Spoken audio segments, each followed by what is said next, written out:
परीक्षाओं से घबराना नहीं चाहिए और ये एक प्रकार का सत्संग है, ऐसा मानना चाहिए कि ये हमारे जैसे ढीठों के लिए, हमारे जैसे नीचों के लिए ये सत्संग है कि हमें समझाया जा रहा है, हमें टोका जा। कुछ लोग तो कहते हैं हाय हाय हमसे कह कैसे दी, हम तो ऐसे ही कर रहे थे, तुरंत सफाई देते हमने तो ऐसे ही किया था। काले कर में ईश्वर ही मिथ्या दोष लगाए, सब भगवान का कसूर है, हम तो ठीक ही कर रहे थे, भगवान ने ऐसा करवा लिया। नहीं, हम गलत हैं, परमात्मा गलत नहीं है। अगर तुमको ऐसा लगता है कि तुम ही सही हो, चाहे भगवान गलत है,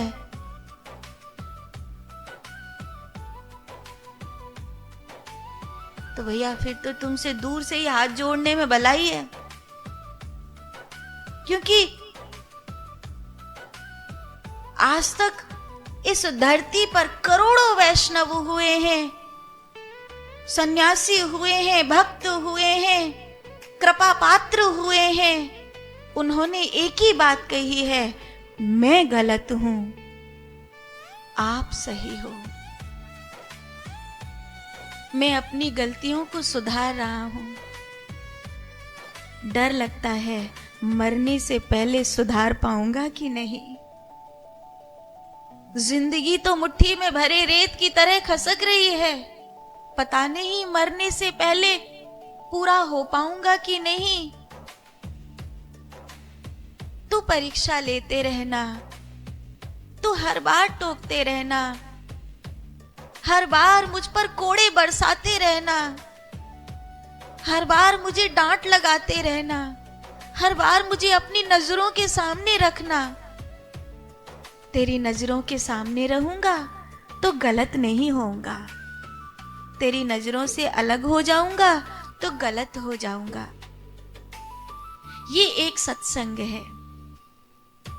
दूसरा सत्संग, जिसे मध्यम कोटि का सत्संग कहते हैं, और वो है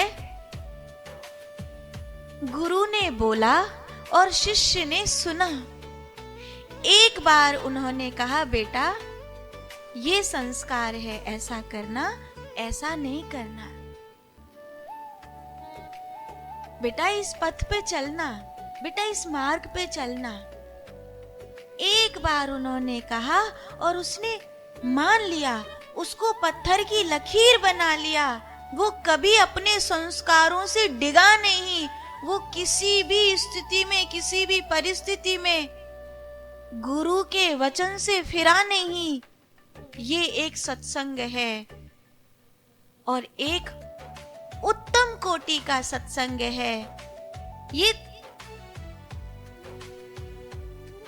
ये उत्तम कोटि का सत्संग है। वो कुछ बोलते भी नहीं हैं और बस उनकी आंख देखकर ही समझ में आ जाता है।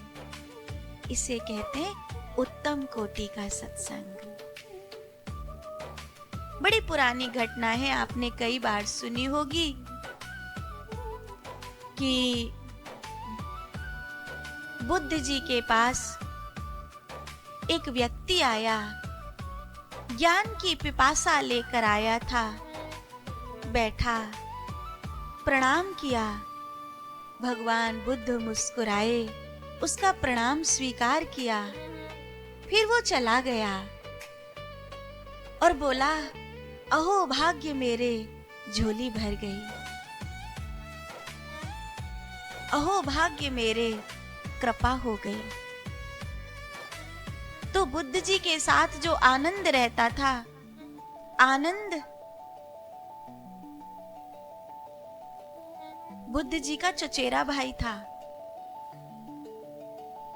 40 वर्ष बुद्ध जी के साथ रहा।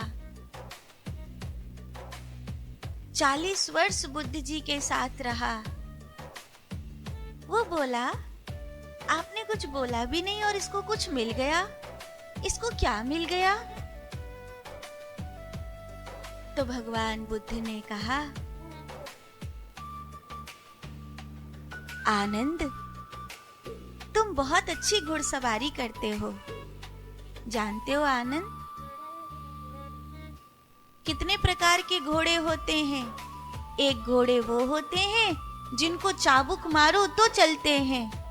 एक घोड़े वो होते हैं जिनको चाबुक फटकारो तो चल पड़ते हैं। और एक घोड़े वो होते हैं जिनको चाबुक मारना भी नहीं पड़ता, फटकारना भी नहीं पड़ता, बस चाबुक मालिक के पास रखी है, मालिक है उतने पर ही वो।